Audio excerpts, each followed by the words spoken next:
He stood on the edge of the bridge, rain pouring, heart racing, and just one step could have ended it all. But what happened next, no one saw coming. This is not just a story. It's a fight for survival, a moment that changed everything. If you've ever faced darkness, you need to hear this. The sky was gray. Not the gentle gray before rain, but a cold, heavy kind, as if the clouds were mourning. The wind cut through the air like a blade. Each gust stung his skin. The road ahead was silent. Too silent. He walked alone. Shoes soaked. Socks cold and clinging. Each step felt heavier than the last. His breath was shallow. Not from exhaustion, but from something else.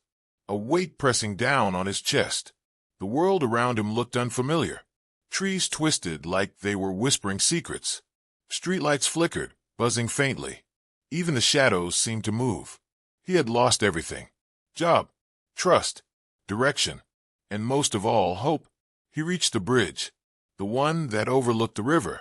Water below moved like thick ink. Slow, dark, unforgiving. He gripped the railing, knuckles white, fingers trembling. The cold iron bit into his skin. His heart pounded like war drums. Memories flashed. His mother's voice, her words echoing from long ago. You are stronger than pain. But pain was all he could feel now. Not just in his body, but in his soul. A scream built up in his throat, but he stayed silent. His eyes stung. Tears mixed with the rain. He wanted it to stop. All of it. He looked down at the black water. It looked still, but deep. Hungry. Waiting. Something moved in the corner of his vision. A shadow. Not human. Not animal. Just darkness. It slid across the pavement. Slow. Crawling. Reaching for his feet. He stumbled back. Heart racing faster. He blinked. Gone. Just the rain. Just the cold. But the feeling stayed. Something was watching. Something that fed on despair. He felt it wrapping around his chest. Tightening. Squeezing. His mind screamed at him to let go. To give in. To fall. To disappear. But then, a sound. Faint. Real. Laughter. Children's laughter. From behind the trees. High. Pure. Alive. He turned. Eyes wide. He saw a small girl. Red jacket. Hair plastered to her face by the rain. She looked straight at him. Not afraid. Not sad. Just watching. She raised a hand. And waved. He froze. The darkness pulled tighter. But her smile lit something inside him. Not fire.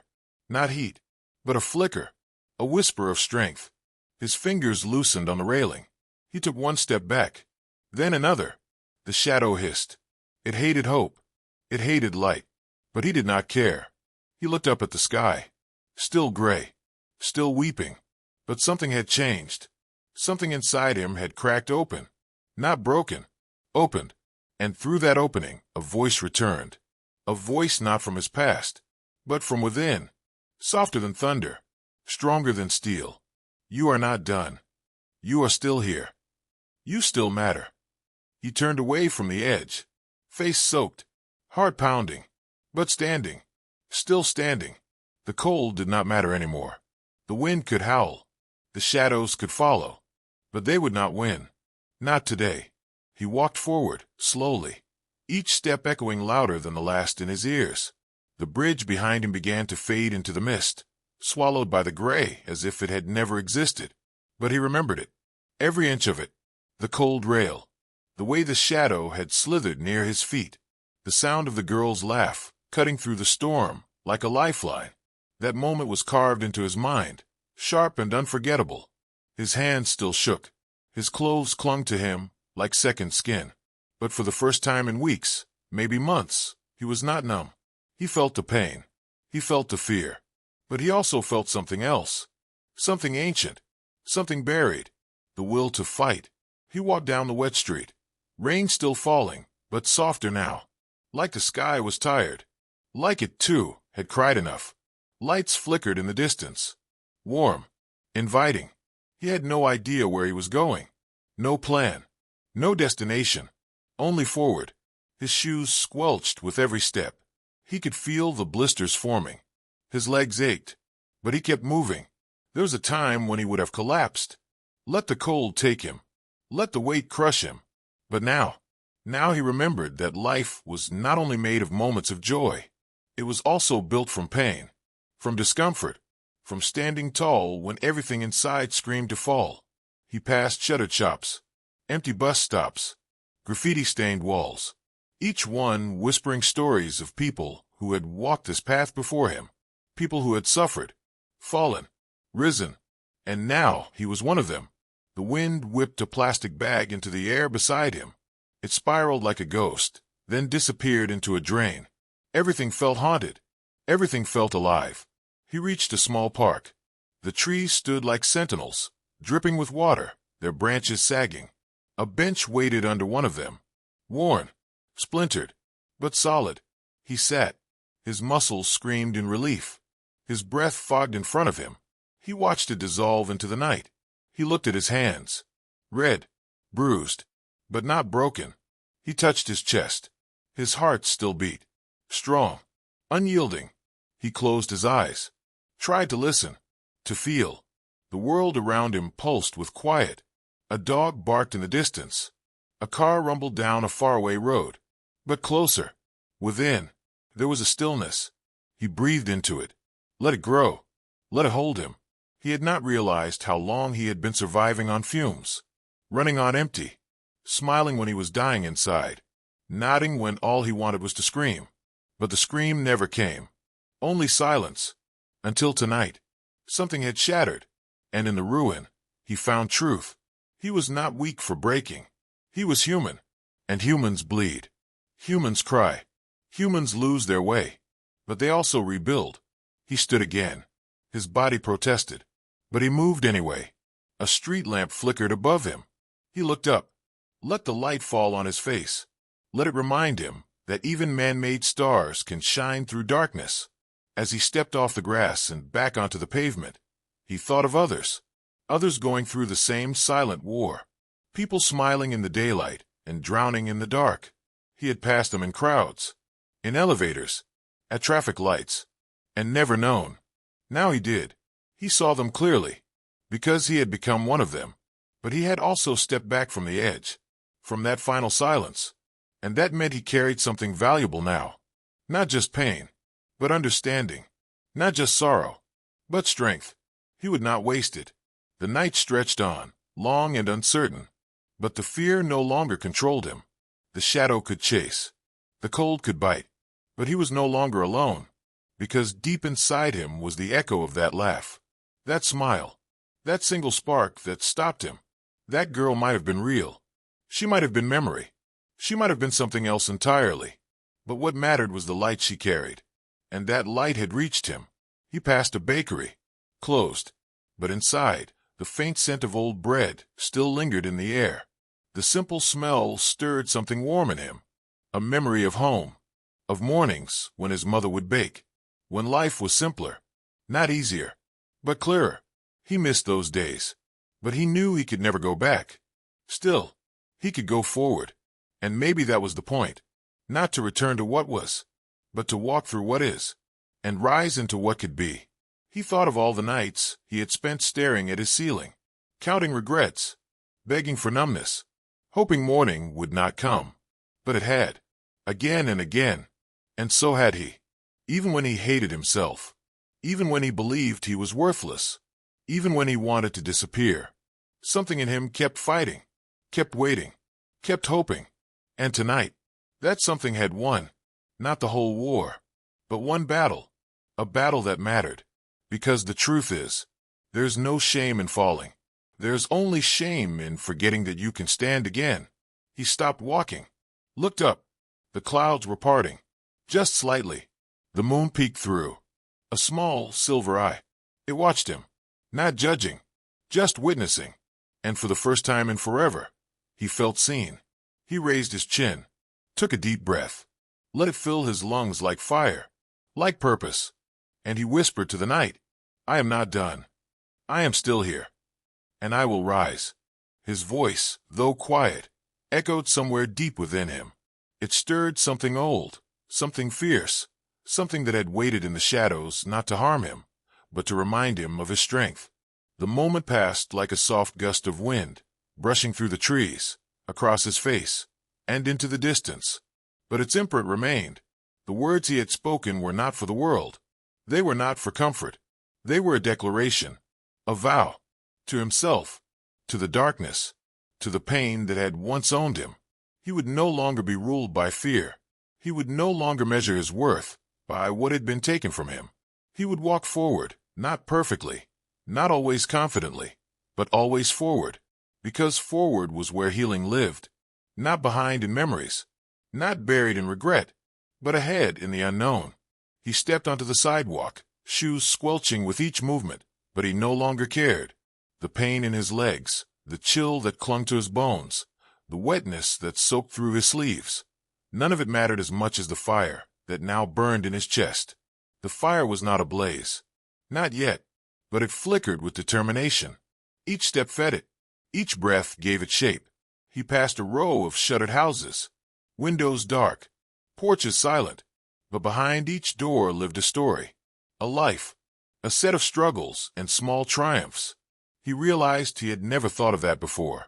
How everyone, no matter how put together they looked, carried something invisible, something heavy.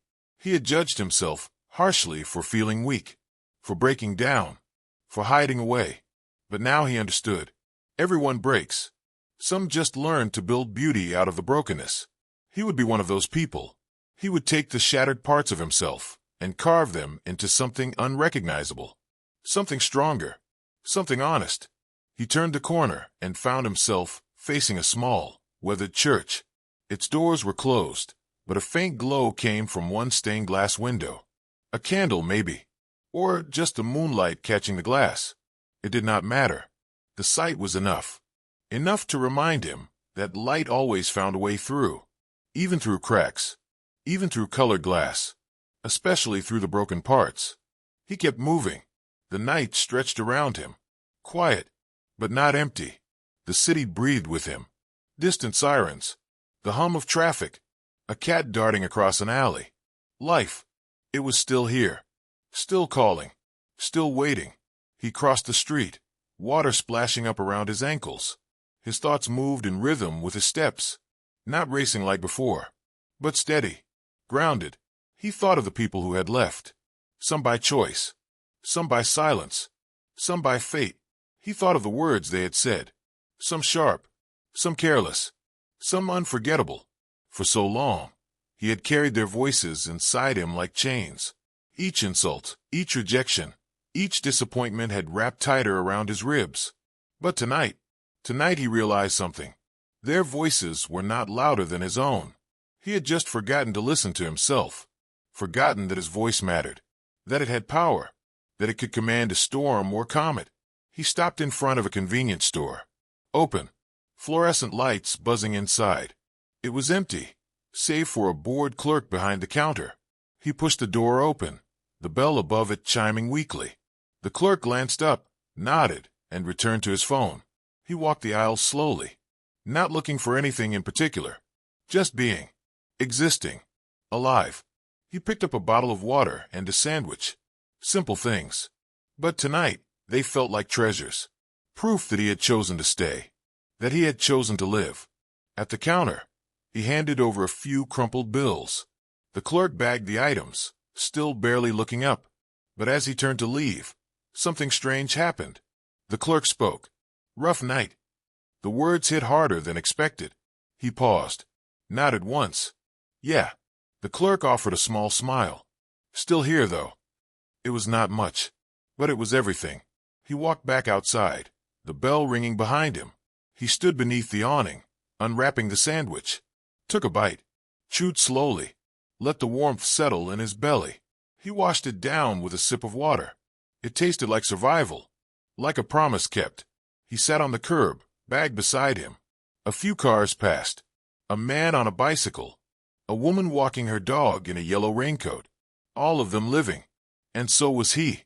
He leaned back, looked up again. The clouds were gone now. Stars blinked above him, distant, but not unreachable.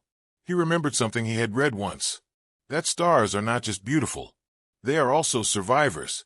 They burn for billions of years. They endure unimaginable pressure. They collapse and explode, and yet somehow they shine. Maybe he was like that too. Maybe all of us are. He reached into the bag, pulled out the last half of the sandwich, tore it in two, set one half down on the pavement beside him, for the cat, or for whoever needed it more. It was a gesture, a beginning. He took a breath. Not just any breath. A deep, steady one. The kind that fills your chest and empties your fears.